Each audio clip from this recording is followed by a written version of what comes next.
बहुत बहुत शुक्रिया आप सभी का, खुशामदीद और बहुत बहुत स्वागत कॉन्क्लेव बदलता जम्मू कश्मीर में। इस दूसरे सीज़न में कई अहम शख्सियात हमारे सामने आई और आज इस प्रोग्राम या इस कॉन्क्लेव के माध्यम से हमारी ये भी कोशिश रही है कि समाज के मुख्तलिफ तबकों का, जिनको नुमाइंदगी का, जिनको जिम्मेदारियां दी गई हैं अलग अलग खित्तों के अंदर, अलग अलग इलाकों के अंदर, वो तमाम लोग आपके सामने आए और उन सवालों के जवाब तलाशने की ज़रा कोशिश करें जो हम सब के सवाल हैं और उन लोगों के जिन्होंने उन लोगों को जिम्मेदारियां दी हैं जो आज इस मंच पर इस प्रोग्राम की जीनत बनी है। तो आज हमारे साथ जम्मू कश्मीर यूनियन टेरिटरी के कैबिनेट में और उमर साहब के साथ जितने भी सीनियर वुज़रा हैं, सीनियर मिनिस्टर्स हैं, उनमें वाहिद एक खातून हैं, एक महिला हैं, सकीना इत्तू साहिबा। सबसे पहले तो बहुत बहुत शुक्रिया इस प्रोग्राम का हिस्सा बनने के लिए। ज़ाती मसरूफियात के बावजूद भी प्रोग्राम में आई और ताख़ीर के लिए माजरत भी। शुरुआत में ज़रा इसी से करूँगा कि दूसरी मरतबा आपका ये एक्सपीरियंस है उमर साहब के साथ काम करने का, और वो दौर जिसमें आपने पॉलिटिक्स में कदम रखा, बड़ा मुश्किल दौर है था 95-96 का। साल 2025 में हम दाखिल हो चुके हैं, निज़ाम बदला, लगातार बड़े फैसले मरकज़ की तरफ से और यहाँ तक कि आईनी तब्दीलियाँ भी साल 2019 के बाद आई जम्मू कश्मीर में।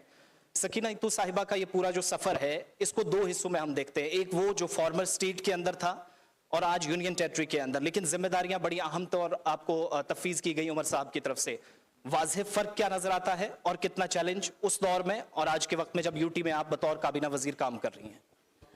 सबसे पहले मेरी तरफ से नमस्कार, आदाब सारे नाजरीन जो ये प्रोग्राम देख रहे हैं, और आपका बहुत बहुत शुक्रिया कि आपने यहाँ आने का मौका दिया है ताकि हम अपनी बात जो है आपके ज़रिए जम्मू कश्मीर के लोगों तक पहुँचा सके, उसके लिए थैंक यू।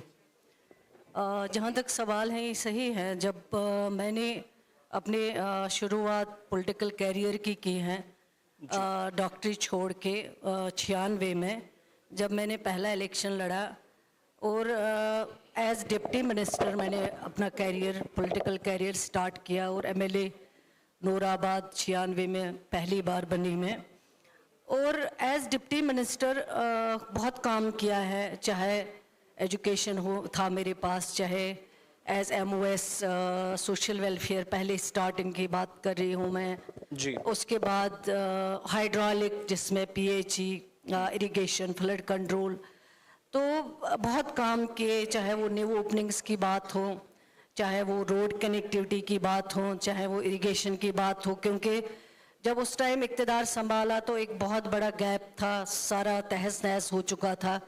फ़ारूक अब्दुल्ला साहब की क़ियादत में जिसने सरकार संभाली उस टाइम पे, और बहुत काम हुए, ब्रिजेस गटेड थे काफ़ी ज़्यादा, रोड कनेक्टिविटी दिख नहीं रही, बेरोज़गारी इतनी ज़्यादा थी, मुश्किल टाइम था, वो भी टफ़ टाइम था क्योंकि उस टाइम हालात बहुत ख़राब थे। गवर्नर रोल के बाद सरकार बनी थी, लेकिन उस टाइम जो काम किया वो एक ऐसा माहौल था जब हालात ख़राब थे। उसके बाद फिर मौका मिला, एज MLC बनी, उस टाइम पे काम करने का मौका मिला, एज MLC लोगों की खिदमत करने का मौका मिला। फिर 2009 में जब उमर अब्दुल्ला साहब की क़ियादत वाली सरकार बनी, उस टाइम फिर काम किया, एज सोशल वेलफेयर मिनिस्टर बनी मैं, कैबिनेट मिनिस्टर पहली बार। उस टाइम भी काफ़ी काम किया, काफ़ी मौका मिला, चाहे वो ICDS सेक्टर हो, चाहे वो उसमें ओल्ड एज विडो पेंशन हो, चाहे वो उसमें रिहैबिलिटेशन काउंसिल की बात हो, काफ़ी कुछ कंट्रीब्यूट किया, उस टाइम भी काफ़ी काम किए। लेकिन अब जो ये मान लीजिए 14 के बाद 10 साल का गैप, उस 10 साल के बाद जो आज सरकार बनी जिसकी क़ियादत हमारे कायद जनाब उमर अब्दुल्ला साहब कर रहे हैं, उस सरकार में आप यूटी में काम कर रहे हो जी। पहले आप एक स्टेट में काम करते थे। यूटी तक पहुंचने का जो सफ़र रहा जम्मू कश्मीर का, क्योंकि ये तो देखा है बहुत सारे रियासतें, बहुत सारे यूटी को रियासत बनते हुए, लेकिन एक रियासत को जो हिंदुस्तान का ताज माना जाता था, पहली बार उसको यूटी बनते हुए देखा, तो ये बहुत अजीब चीज़ है। इसको एक्सेप्ट करना, इसको तस्लीम करना बहुत मुश्किल है, चाहे लोग हों चाहे वो पॉलिटिशियन हो। इस यूटी में काम करना एक नया तजुर्बा है, मैं ये नहीं कहूँगी कि क्या है, लेकिन तजुर्बा नया है। 96 का तजुर्बा अलग था, अलग एक्सपीरियंस था, उसके बाद 2009 का अलग एक्सपीरियंस है, और आज जो आपके पास रियासत नहीं है, यूटी है, उस यूटी में काम करना एक नया हालात तजुर्बा ज़रा है। मुख्तलिफ है। लेकिन इन 24-25 वर्षों में चूंकि आपको जो जिम्मेदारियां दी गई, इस बार भी बड़े 3 इंपॉर्टेंट शोबे आपके पास हैं और तीनों पर सबसे ज्यादा जम्मू कश्मीर की नजरें रहती हैं और जो पसमानदा तौर पिछड़े अफराद हैं या लोग हैं, उन तबकों को भी ऊपर लाने का जो महकमा काम करता वो भी आपके पास है। लेकिन मैं जरा निज़ाम सेहत से शुरुआत करूंगा। जम्मू कश्मीर के आज के वक्त में आप देखेंगे तो मुतअद्दिद रिपोर्ट्स, आदाद-ओ-शुमार, यहाँ तक कि मरकज की रिपोर्ट्स भी आई, आपके अपने इदारे रिपोर्ट्स तैयार करते हैं कि सेहत के हवाले से जब जब चैलेंजेस आए, बड़े इदारों पर जिम्मेदारियां डाली गई इंक्लूडिंग कोविड-19, तो शायद उस हिसाब से काम आज के वक्त में भी नहीं हो पाया जितनी तवक्कुआत, जितनी उम्मीदें थी। हेल्थ इंफ्रास्ट्रक्चर और उसमें मैन पावर या मशीनरी की कमी, यह हमेशा से परेशानी का सबब बना है। दौरे हाजिर में सूरत हाल क्या है?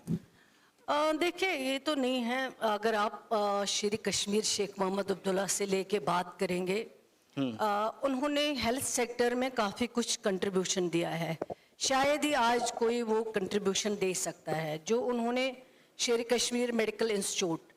आज अगर यहाँ का पेशेंट चंडीगढ़ जाता है, उसको बोलते हैं आपके पास वहाँ ऐसा इदारा है जहाँ आप अपना इलाज कर सकते हो, आप यहाँ क्यों आए हो। अगर एम्स में कोई जाता है, वो कहते हैं आपके पास ऐसा इदारा है। जो शेख साहब ने एक बहुत बड़ा, मैं समझती हूँ जम्मू कश्मीर के लिए ऐसा कंट्रीब्यूशन है जिसको शायद ही लोग भूल सकते हैं। लेकिन हेल्थ डिपार्टमेंट और ऐसा डिपार्टमेंट है जिसमें हर एक तबका जो है, हर एक घर जो है वो जुड़ा हुआ है, काम हो रहा है। चाहे मैं कहूँगी कि पीछे क्या हुआ क्या नहीं हुआ, लेकिन मैं अपने 3 महीनों की बात कर रही हूँ जी। 3 महीने बहुत कम होते हैं कि आप इसको जज कर पाओगे कि इन 3 महीनों में सरकार कितना कर सकती है।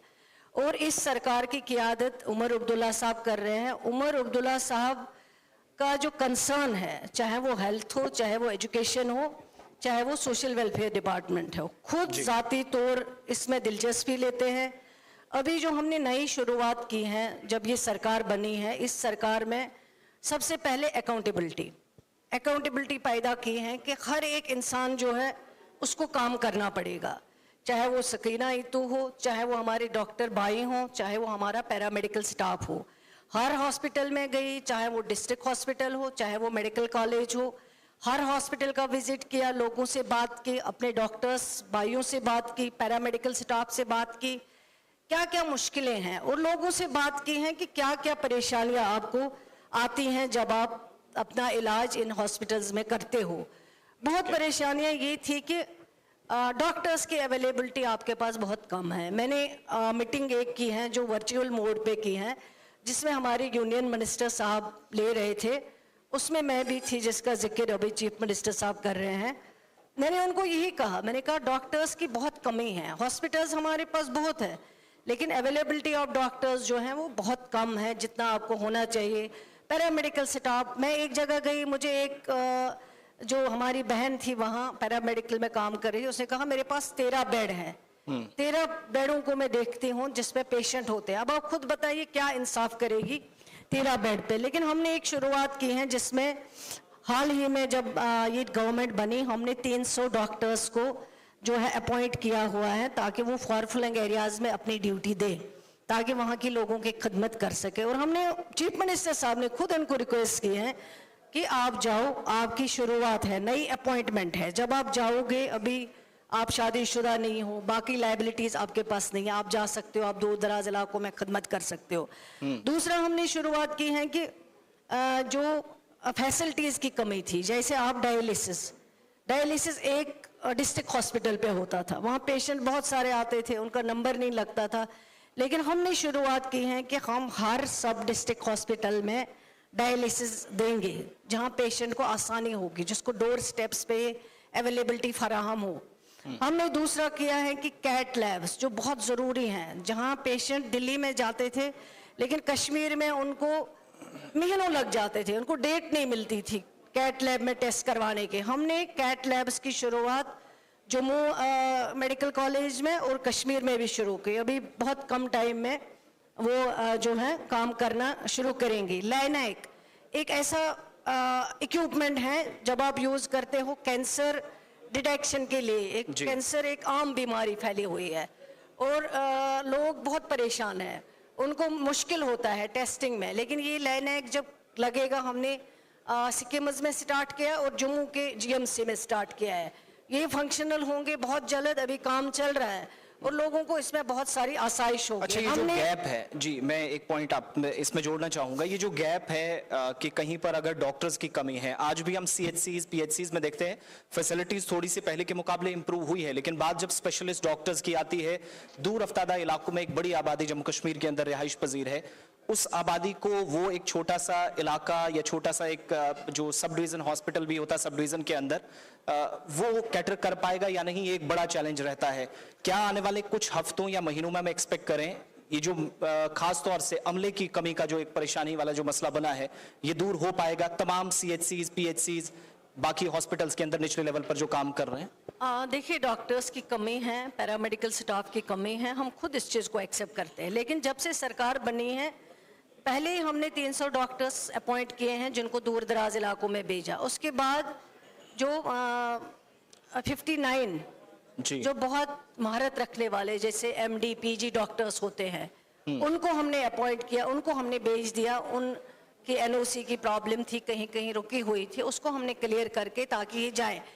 एक बहुत यहाँ इम्प्रेशन चला गया है कि आप समझते हो कि आपका अगर डिस्पेंसरी है उसमें भी 4 डॉक्टर होने चाहिए, लेकिन वो नहीं है। As per rule, as per norms जो है, डिस्पेंसरी में आपको कितने डॉक्टर चाहिए, एक चाहिए या एक नहीं चाहिए मेडिकल स्टाफ। फॉर एग्जांपल मैं बोल रही हूँ, आपको सब डिस्ट्रिक्ट में कितने चाहिए, आपको डिस्ट्रिक्ट में कितने चाहिए। यहाँ हमारे पास जो इंफॉर्मेशन होते हैं, हम समझते हैं कि हर हॉस्पिटल में 4-4, 5-5 डॉक्टर होने चाहिए। लेकिन मुझे आप खुद बताइए, जो डॉक्टर सर्जन होगा वो अगर किसी डिस्पेंसरी में जाएगा, वो ज़ाया हो जाएगा वहाँ पे, क्योंकि वहाँ डिस्पेंसरी में सर्जरी नहीं होगी।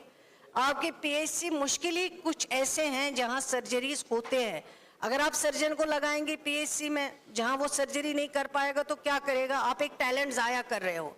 तो इसलिए ये कंसेप्ट जो है ये हम लोगों के सामने रखेंगे कि आपको डिस्पेंसरी में कितने डॉक्टर होने चाहिए, आपको डिस्ट्रिक्ट में कितने होने चाहिए, सब डिस्ट्रिक्ट में कितने होने चाहिए। उसके मुताबिक ही अभी हमारे पास कमियां हैं, डॉक्टर्स में बहुत वैकेंसीज हैं हमारे पास, लेकिन हम उसमें लगे हुए हैं, काम कर रहा है डिपार्टमेंट। और पैरामेडिकल में भी बहुत कमियां हैं, वो भी हम काम कर रहे हैं ताकि हम कुछ अरेंजमेंट फिलहाल हम कर सके, एकेडमिक अरेंजमेंट या जो भी पॉसिबिलिटी हो हमारे पास, ताकि ये कमियां इमीडिएट दूर हो सकती हैं। ऑलरेडी रिक्रूटमेंट बोर्ड्स को भी रेफर किए हैं कुछ पोस्ट, उनमें भी होगा। और हमने कई एरियाज में, जैसे आपका अनंतनाग हमारा बहुत बड़ा डिस्ट्रिक्ट है, पुराना डिस्ट्रिक्ट है, वहाँ बहुत प्रॉब्लम है। हमने एक बहुत बड़ा प्रोजेक्ट उसके लिए तैयार किया है, जो हमारा शेर बाग है, वहाँ पुरानी बिल्डिंग है, आज तक कुछ नहीं हुआ, लेकिन हमने एक प्रोजेक्ट बनाया है, तैयार किया हुआ है कुछ करोड़ का, ताकि हम बिल्डिंग अच्छी सी कंस्ट्रक्ट करें। उसमें कम से कम 50 बेड या 100 बेड की फैसिलिटी है, वो रखे वहाँ पे। इसी तरह अनंतनाग जीएमसी, इसी तरह श्रीनगर जो हमारा एसएमएचएस है, वहाँ पे एक बहुत बड़ा हम नया मतलब अरेंजमेंट और एक ओपीडी बना रहे हैं, जिसमें आसाइश होगी, लोग जाएंगे अपना इलाज करें। हम चाहते हैं कि फैसिलिटी जो है पेशेंट केयर में अच्छी से अच्छी मिले। अच्छा, सरकार इसमें लगी हुई है और हमने, मैं समझती हूँ कि मैं मुतमईन हूँ, मुझे सेटिस्फेक्शन है। जो सरकार उमर अब्दुल्ला साहब की क़ियादत में 3 महीने में काम किया है, वो शायद आप कई बरसों में शायद नहीं हो चुका। ठीक है, आपने बड़े इदारों का जिक्र किया। मैं इससे पहले मैं एजुकेशन पे जाऊं, हेल्थ में एक आखिरी छोटी सी चीज जानना चाहूंगा। 2011 का सेंसस हुआ तो उसके बाद बहुत सारे एरियाज में आबादी को मद्देनजर रखते हुए पीएचसी, सीएचसी या डिस्पेंसरीज दी गई। आज निचले लेवल पर जरूरत पड़ती है कई हॉस्पिटल जिनको सिर्फ रेफरल हॉस्पिटल का टैग लगा दिया गया है। अगर फर्स्ट एड के लिए ही किसी को डिस्पेंसरी में जाने की जरूरत पड़े, क्या कोई लेटेस्ट सरकार ने कोई सर्वे किया है, कोई मुशाहिदा की आबादी अब बहुत सारे एरियाज की बड़ी है तो मजीद पीएचसी, सीएचसी या फिर डिस्पेंसरी कम से कम खोला उस इलाके के अंदर? नहीं, देखिए, मैं तो समझती हूँ जरूरत है, पॉपुलेशन बहुत बढ़ चुकी है, इसमें कोई दो राय नहीं है। लेकिन मैं ये नहीं समझती हूँ कि जिन लोगों ने बिल्डिंग बनाई है, बिल्डिंग को बोर्ड चढ़ा दिया है कि ये पीएचसी है जी, ये सब डिस्ट्रिक्ट है, लेकिन ना तो उसमें डॉक्टर आपके पास अवेलेबल है, ना तो वो फैसिलिटी हैं जो एक पीएचसी के अंदर होनी चाहिए, जो एक डिस्पेंसरी के अंदर होनी चाहिए। हम ये समझते हैं कि उमर अब्दुल्ला साहब वाली सरकार, जब हम कोई चीज़ लोगों को दें उसमें धोखा ना हो, वो चीज़ सही हो। अगर आप फॉर एग्जांपल डिस्पेंसरी ही देंगे, लेकिन डिस्पेंसरी में जो डॉक्टर्स, जो पैरामेडिकल स्टाफ, जो मेडिसिन आपको अवेलेबल होनी चाहिए वो अवेलेबल होना ज़रूरी है जी। ये नहीं करेंगे कि बस आपने हॉस्पिटल खोल दिया, बोर्ड लगा दिया, रिबन काटा, उसके अंदर क्या हो उसके अंदर क्या नहीं हो वो आपके लिए ज़रूरी नहीं है। हम ये समझते हैं कि यहाँ को लोग जो जम्मू कश्मीर के हैं हेल्थ फैसिलिटी बेहतर से बेहतर मिले, अपग्रेडेशन होना है, उसमें कोई दो राय नहीं है। ये पॉलिटिकल सरकार है, लोगों ने हमें चुन के यहाँ भेजा है, मगर अभी उसमें रुकना पड़ेगा। फिलहाल हमारा टारगेट यही है जो हमारे पास एग्जिस्टिंग है उसको ठीक करें, उसको बेहतर से बेहतर बनाएं, वहाँ लोग अपना इलाज अच्छे से कर पाएं, सेटिस्फाई हो, वहाँ जाके ये ना हो शोर शराबा कि मैं हॉस्पिटल में गया मुझे डॉक्टर नहीं मिला, पूरा मुझे बैलेंस medicine बनाने की कोशिश है। अब मैं जरा एजुकेशन पे आऊंगा। हमेशा एक सवाल पूछा जाता रहा कि आज के वक्त में नए स्कूल्स कुछ खुले, कुछ बंद हुए, कुछ सर्वेस बताते हैं, और लेटेस्ट यूडीआईएससी की डेटा को जब हमने एनालाइज किया तो पता चला कि 4000 प्लस स्कूल्स बंद भी करने पड़े या मर्ज करने पड़े अलग अलग जगहों पर। वजूहात इसकी क्या है वो जरा आप एक तो एक्सप्लेन कर दीजिएगा। दूसरा, डिफरेंट स्कूल्स के अंदर आज भी हमारी डेटा या जानकारी के मुताबिक 250 प्लस टीचर्स ऐसी जगहों पर काम कर रहे हैं जहां पर एक भी बच्चा एनरोल नहीं है। एनरोलमेंट ड्राइव कामयाब नहीं हो पाई, या फिर ये जो बैलेंस निजाम के में या सिस्टम में बैलेंस रखने वाली बात होती है कि जितने बच्चे उस हिसाब से टीचर, वो रेशो भी बराबर रखी जाए। परेशानी कहां पर आ रही है कि इस सवाल का जवाब तलाशना थोड़ा मुश्किल नजर आ रहा है? नहीं, कोई मुश्किल नहीं है। एक मैं आपको बताऊंगी कि जो मर्ज किए गए स्कूल्स हैं जी, जो पिछले सरकार जब उमर अब्दुल्ला साहब की सरकार थी उस वक्त हमारे पास बहुत डिमांड आती है कि स्कूल नहीं है, दूर दराज एरिया, चाहे वो एसटी पॉपुलेशन हो चाहे वो नॉन एसटी पॉपुलेशन हो, जिन गाँवों में स्कूल खुला ही नहीं था, लेकिन हमने कोशिश की, वहाँ बच्चे बहुत कम पढ़ते थे, जाते नहीं थे आसपास के गाँवों में क्योंकि रोड कनेक्टिविटी काफ़ी कमी थी। हमने न्यू ओपनिंग्स वहाँ पे दी है ताकि बच्चे पढ़ पाए, ज़्यादा से ज़्यादा तालीम हासिल कर सके। लेकिन अब पिछले दौर वो तो मैं तो उसका जवाब क्या दूंगी, लेकिन मैं डिपार्टमेंट को इस वक्त हेड कर रही हूँ। जो मैंने इन्फॉर्मेशन लाई है वो तो पीछे जो हुआ सो हुआ, उसमें हमारा कोई रोल नहीं है। हम अगर जवाब देंगे हम अपने कारकर्दगी का जवाब देंगे जो हमारे टाइम पे होगा। अगर हमारे टाइम पे कहीं गलती होगी उसका जवाब आप हमसे ले सकते हैं, लेकिन फिर भी मैं आपकी जानकारी के लिए बताऊंगी कि ये जो नए कुछ स्कूल्स बहुत बड़ी तादाद में 4000 कुछ जिनको मर्ज किया गया है, वो बिल्डिंग्स ज़ाया की गई हैं, बिल्डिंग को छोड़ दिया गया है, कोई प्रॉपर प्लानिंग नहीं हुई है, उठा के स्कूल दूसरे स्कूल में डाल दिया है। वहाँ कितनी एकोमोडेशन आपके पास अवेलेबल है, कितनी नहीं है, रूम्स आपके पास हैं, फैसिलिटी आपके पास, उस चीज़ को बिल्कुल देखा नहीं गया। आनंद फानंद ये फैसला लिया गया और मैं कहती हूँ गलत फैसला है। अगर डिपार्टमेंट ने इतना पैसा खर्च किया हुआ ऑलरेडी, एक बिल्डिंग बनाई, उसके अंदर फैसिलिटी रखी, एक स्कूल दिया, टीचर रखे, बच्चे आते हैं तालीम हासिल करते हैं, तो आपने उसको बंद करके कहीं और मर्ज कर दिया, ये गलत बात है, ये चीज़ नहीं होनी चाहिए। लेकिन जो हुआ सो हुआ, उसको मैं अब क्या जवाब, लेकिन उसको ठीक करने के लिए मैंने ऑलरेडी डिपार्टमेंट को हिदायत दी हुई है, दोनों डायरेक्टर्स को, director Jammu and director Kashmir also. मैंने कहा है मुझे बताओ कि कितना रोल था इन स्कूलों में कम जिसकी वजह से ये बंद करने पड़े, और जहां रोल अच्छा था वो स्कूल क्यों बंद हुए, वो बंद नहीं होने चाहिए। इस पर हम कर रहे हैं सोच विचार और आगे इंशाल्लाह इसको जो है देखा जाएगा। एजुकेशन में, क्योंकि एजुकेशन को और हेल्थ को जो है पॉलिटिक्स से बाहर रखना चाहिए, ये ऐसी चीज़ें नहीं हैं जो आप पॉलिटिक्स से जोड़ोगे। हेल्थ सेक्टर ऐसा सेक्टर है जब अगर आप किसी मुल्क, किसी रियासत, किसी यूटी की तरक्की देखना चाहते हो, आपको सबसे प्रायोरिटाइज हेल्थ डिपार्टमेंट करना पड़ेगा, उसके बाद एजुकेशन डिपार्टमेंट। एजुकेशन डिपार्टमेंट की बात मैं करूंगी, जब शुरू में हमने सरकार संभाली उमर अब्दुल्ला साहब की क़ियादत में, जो एकेडमिक सेशन जिसकी वजह से बहुत परेशान थे, पेरेंट्स थे, बच्चे थे परेशान कि हमारा टाइम ज़ाया होता है। मैं मुबारकबाद देना चाहूँगी चीफ मिनिस्टर साहब को जिन्होंने इतना कंसर्न दिखाया, और कुछ ही दिन, मैं समझती हूँ 1 हफ्ते के बाद ही उन्होंने मुझे बुलाया, डिपार्टमेंट के लोगों को हमने बुलाया, जो सेक्रेटरीज हैं, हमने एक प्रपोजल बनाया जिसको कैबिनेट में लिया। हमने ये एकेडमिक सेशन चेंज किया, जैसे पहले सेशन एकेडमिक हुआ करता था वैसे ही हमने किया, और उसके लिए जो डिपार्टमेंट को काम करना पड़ा, डिपार्टमेंट के ऑफिसर्स को भी मुबारकबाद देना चाहूँगी जिन्होंने इतने कम टाइम में ये इमीडिएट प्रपोजल बना के कैबिनेट में लेके इसको अप्रूव करके और उसके बाद जो बाकी तैयारियां करनी थी वो उन्होंने की है। एजुकेशन सेक्टर हमारे लिए बहुत इंपॉर्टेंट सेक्टर है, इस पे हम काम कर रहे आते ही हैं। आपने जितना काम काम हो सका, जितना अच्छा। आगे करना है वो भी करेंगे ठीक है, इंशाल्लाह। मैंने टीचर्स को लेकर बात की थी, वक्त बहुत कम है तो मुख्तसर जवाब चाहूंगा। असातिज़ा को लेकर आरईटीज भी बड़ा इंपॉर्टेंट रोल प्ले कर रहे हैं, आपकी हुकूमत ने उन पर, फारूक साहब ने आते ही बड़ा काम किया था।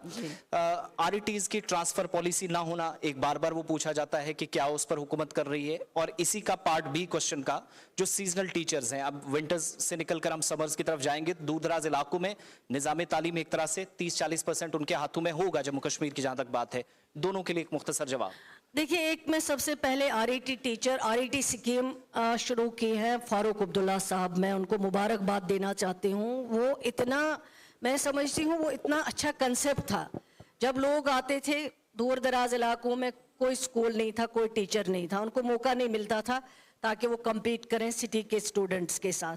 लेकिन फारूक अब्दुल्ला साहब की कैबिनेट में उस वक्त ये फैसला लिया गया और एक आरईटी स्कीम जिसमें लाखों नौजवानों को रोजगार के साथ साथ बच्चों को तालीम मिली। जहां बच्चे पढ़ते नहीं थे, लेकिन जब आरईटी टीचर और स्कूल वहां पे खोला गया, काफी बच्चों ने तालीम हासिल किया। अब उनकी ट्रांसफर पॉलिसी की बात हो, वो चल रही है, सालों से उस पर गौर खोज हो रहा है, कई गवर्नमेंट आए, कई गए, लेकिन मैं समझती हूँ कि उमर अब्दुल्ला साहब ने 2009 के बाद जो सरकार बनी, उस सरकार में एक कैबिनेट डिसीजन लिया गया था।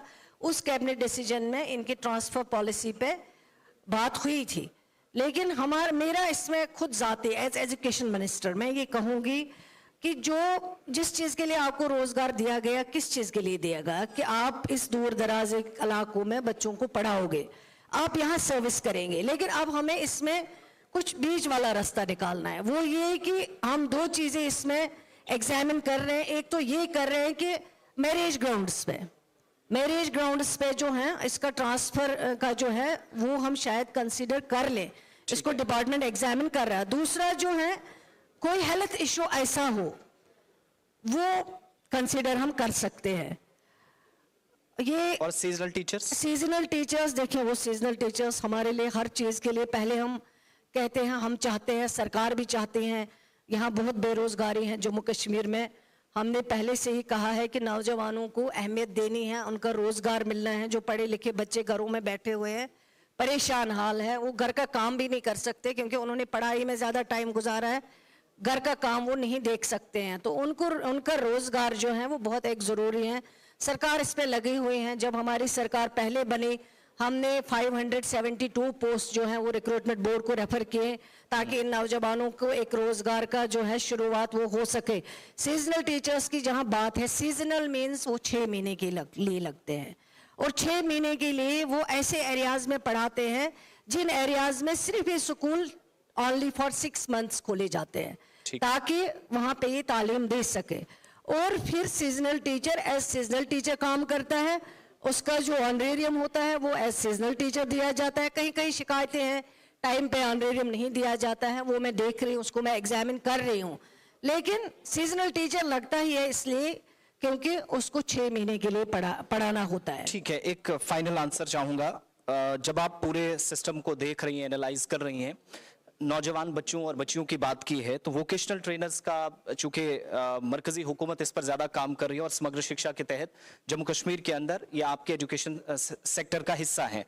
रिजल्ट्स की तरफ हम जाएं तो 90-95% रिजल्ट्स दिए, पहले 8 से शुरुआत की, फिर 9, 10, 11, 12 की तरफ। आज के वक्त में अब 3 फेब के लिए फिर से उन्होंने प्रोटेस्ट कॉल दी है कि कम से कोई पॉलिसी मरकज की तरफ से या बने, या स्टेट गवर्नमेंट कोई हरियाणा की तर्ज पर और बाकी स्टेट्स की तर्ज पर काम करे। अगर सैलरी नहीं बढ़ा सकते, मुस्तकली का इनका कोई प्लान नहीं है, तो फिर लोगों के बच्चों का फ्यूचर बनाने वाले वो तमाम वोकेशनल ट्रेनर्स जो अब 3 तारीख को फिर से प्रोटेस्ट की कॉल दे चुके हैं, उनका फ्यूचर क्या कोई मशावरत, कोई डेलिब्रेशन सेंटर के साथ, एजुकेशन मिनिस्ट्री के साथ? मैं कहूँगी प्रोटेस्ट करना ठीक है, एक जमहूरी हक है, आप अपनी बात सरकार तक पहुंचा सकते हैं, वैसे भी पहुंचा सकते हैं, प्रोटेस्ट ज़रूरी नहीं है। हम बैठे हैं दिन में, हमारे सारे साथी जो भी मिनिस्टर्स हैं, एवं चीफ मिनिस्टर साहब कम से कम 500-600 लोगों से मिलते हैं। मैं as education minister, as social welfare minister, as health minister, मैं भी कम से कम दिन में अगर कम नहीं तो 500-600 पब्लिक हियरिंग में करती हूँ, क्योंकि लोगों को बहुत एक्सपेक्टेशन है, उम्मीदें हैं, हम समझते हैं हम पहले अल्लाह ताला के शुक्रगुजार हैं, उसके बाद जम्मू कश्मीर के लोगों के शुक्रगुजार हैं जिन्होंने हम पे एतमाद किया, उमर अब्दुल्ला साहब पे भरोसा किया, हमें यहाँ तक पहुँचाया। लेकिन हम उनको यकीन दिलाते हैं जो हमारे हाथ में है वो हम करते हैं, उसके लिए हम कोई कमी नहीं छोड़ेंगे। जो जो हम एग्जामिन करवाते हैं चीज़ें जो हमारे पास आते हैं पब्लिक हियरिंग में या किसी और चीज़ में, हम ज़रूर उन पे एग्जामिन करा के फैसला कराते हैं। हाँ, मैं इस पे बात करूँगी। यहाँ पे जो बाहर से आते थे डॉक्टर्स करके बच्चे, उनको यहाँ पे जो है स्टेफन वो नहीं दिया जाता था, उनको कहा जाता था आप फॉरेन ग्रेजुएट से आपको नहीं मिलेगा। लेकिन जब मेरे पास आए, वो उमर अब्दुल्ला साहब के पास गए, हमने इस चीज़ को एग्जामिन किया, कल हमने ऑर्डर किया इनको मिलना चाहिए। अगर आखिरकार बच्चे हमारे हैं, बाहर से करके आए तो क्या होता है, लेकिन जम्मू कश्मीर के बच्चे हैं। कल हेल्थ डिपार्टमेंट का एक ऑर्डर इशू हुआ है, उसमें हमने कहा है कि जैसे हम यहाँ के MBBS कॉलेजेस में पास आउट बच्चे होते हैं, जैसे उनको मिलता है इनको भी मिलना चाहिए 12,000 कुछ। जो आप बात कर रहे हैं उसके लिए हम बात करेंगे, ज़रूर करेंगे। गवर्नमेंट ऑफ इंडिया से ऑलरेडी कर भी रहे हैं, प्रोसेस हो रहा है, जितना हमसे होगा जितना वो वहाँ पे, क्योंकि आप देखिए यूटी हमारे पास है, पैसा बहुत कम है, कमी है बहुत ज़्यादा, लेकिन इस कमी में भी हम ढूंढते हैं कि कहाँ से मदद हो सके। हमारे अपने लोग हैं, हम उनके लिए कोई कसर नहीं छोड़ेंगे, जो हम कर सकते हैं वो ज़रूर करेंगे। जो अवेलेबिलिटी है उसको ज़रूर उनके साथ जो है उनके काम आने की कोशिश। लास्ट में एक छोटी सी चीज़, पेंशन के हवाले से आपने एक वादा भी किया मैनिफेस्टो में भी, और उसके बाद भी बार बार आपके स्टेटमेंट्स आते रहे। मैक्सिमम लोग जानते हैं माजूर अफराद के लिए चूंकि महकमा आपके पास है, तो वो जो पेंशन आपने बढ़ाने का भी 3,000 तक वादा किया है, जल्द एक्सपेक्ट करें उसमें कुछ? देखिए, मैं समझती हूँ कि ये एक ऐसे लोग हैं जो बहुत मुस्तहिक है, मैं खुद ही तस्लीम करती हूँ। क्योंकि आप बताइए, एक डिसेबल है, उसको 1,000 रुपया में क्या मिलेगा जी? अगर वो अपने मेडिसिन भी खरीदने की कोशिश करेगा वो भी पूरा नहीं होता है। और घर वालों का इनकी तरफ से जो रूह होता है वो बहुत, मतलब उनका ध्यान जो है वो उनकी तरफ सही नहीं होता है, इनको इग्नोर किया जाता है। लेकिन हम कोशिश कर रहे हैं, हमने ऑलरेडी अंडर कंसिडरेशन में रखा हुआ है कि इनको बढ़ाने का जो ये जो पेंशन है, और इंशाल्लाह वो कमिटमेंट जो हमारी है, सरकार की है, उमर अब्दुल्ला साहब की है, उस कमिटमेंट को इंशाल्लाह हम पूरा करेंगे। लेकिन थोड़ा सा मैं उनको कहूँगी, स्टेप बाय स्टेप हम करेंगे इंशाल्लाह। सरकार लगी, हाँ सरकार करेगी इंशाल्लाह, लेकिन उनको घबराना नहीं चाहिए। हमें उनका एहसास है कि बहुत गरीब लोग हैं, बहुत मुस्तहिक लोग हैं, और मैं यकीन दिलाती हूँ जितना हम कर सकेंगे ज़रूर करेंगे। लेकिन अब हम खुद सोचते हैं, क्योंकि हम खुद जम्मू कश्मीर के रहने वाले हैं, लोग हमारे हैं। उमर अब्दुल्ला साहब खुद सोचते हैं। अब कोई जो आज से पहले खुद इस डिपार्टमेंट में मिनिस्टर रहा है, अपने टाइम पे वो कुछ नहीं कर पाएगा, उसने कुछ नहीं किया इन लोगों के लिए। लेकिन अगर आज वो ये कहेगा कि क्यों नहीं हो रहा, वो चीज़ थोड़ा दुख देता है कि अपने टाइम पे आप बताओ आपकी क्या कारकर्दगी रही, आपने क्या किया है इन लोगों के लिए, जो बिछड़ा हुआ तबका है, जो बिछड़े हुए लोग हैं, जिनके लिए इंसान कितना कुछ कंट्रीब्यूट कर सके करना चाहिए, उसमें कोई कमी नहीं छोड़नी चाहिए। बहुत बहुत शुक्रिया। आप तमाम लोगों का सवालात के जवाब भी मिले, और उम्मीद जिन लोगों ने हम तक अपने सवालात पहुंचाए थे उनका जवाब भी मिला होगा। सकीना इत्तू साहिबा और आपके तमाम राजौरी के बारे में आपने बात नहीं की, आपने ऑनरेबल डिप्टी CM साहब से पूछा था। बिल्कुल डिप्टी साहब, राजौरी के बारे में मैं थोड़ा सा, क्योंकि ये एक जगह है जहां बात कर सकते हैं, कर दीजिएगा। मैं आपको माफी चाहूंगी, 2 मिनट और ले लूंगी। जी। राजौरी में जो इंसिडेंट हुआ है बहुत दुख की बात है, नहीं होना चाहिए। हम सब इसके लिए जितना भी कंडेम करे वो कम है। 17 लोगों की मौत हुई, उसमें ज़्यादातर बच्चों की मौत हुई है। लेकिन शुरू से ही जब हमें ये पता चला कि इस तरह लोग, पहले इंसिडेंट में 5 लोग मर गए इस इंसिडेंट में, हेल्थ डिपार्टमेंट ने उसी तरह जाके वहाँ पे हेल्थ चेकअप्स जो हैं वो स्टार्ट किए हैं 3,500 लोगों के घर घर जाके। ऐसे नहीं कि उनको बुलाया है, लेकिन हमें लग रहा था ये कुछ वायरस है, कोई डिजीज़ है, कोई इन्फ्लुएंजा है। लेकिन जब हमने सारे एग्जामिनेशन कंप्लीट किए हैं वो सारे नेगेटिव आए हैं। ये कोई वायरस नहीं था, कोई डिजीज़ नहीं था, कोई इन्फ्लुएंजा नहीं था। फूड आइटम्स के टेस्ट लिए गए, लेकिन अभी जो पेशेंट GMC में 3 हैं और वो तीनों स्टेबल है। अब जो लास्ट पे उनका जो जिससे फ़र्क पड़ा है वो एट्रोपिन एक दवा है जो इंसेक्ट में दी जाती है अगर किसी को इस तरह का कोई मसला हो, वो दिया गया, उससे वो स्टेबल हो गए। आज या कल वो डिस्चार्ज हो जाएंगे। ये कोई मेडिकल रिलेटेड इशू नहीं था। एक इन्वेस्टिगेशन है वो ऑलरेडी इस पे चल रही है। मेडिकल का कंसर्न कोई नहीं, लेकिन मैं फिर भी अपने डॉक्टर्स की टीम को, चाहे वो डायरेक्टर हेल्थ सर्विसेज हो, चाहे वो उनकी पूरी टीम हो, HODs हो, जो कंसर्न डॉक्टर्स हो, पैरामेडिकल स्टाफ हो, जिन्होंने रात दिन मेहनत की है, 3,500 लोगों का हेल्थ चेकअप किया, उसके बाद medicine, ambulance, mask, sanitizers available रखे ताकि कोई पैनिक ना हो जाए, उसमें उन्होंने बहुत काम किया है। मैं इनको मुबारकबाद देना चाहती हूँ। लेकिन अब लास्ट पे यही लगा है, जब एट्रोपिन दवाई दी गई है उसमें से लगता है कि कोई डिजीज़ नहीं है, कोई इन्फ्लुएंजा नहीं है, कोई वायरस नहीं है। अब इसमें एक इन्वेस्टिगेशन हो रही है और इन्वेस्टिगेशन में जो भी रिपोर्ट आएगी वो सबके सामने रखा जाएगा। बहुत बहुत शुक्रिया मुझे मौका दिया Thank you so आपने much. यहाँ बात बहुत करने शुक्रिया का आप सभी का भी और हमारे अपनी साथ बने बात रहे। जो है वो लोगों तक पहुँचाने का। Thank you very much. बहुत बहुत शुक्रिया सकीना मैडम और बाकी तमाम साथियों को।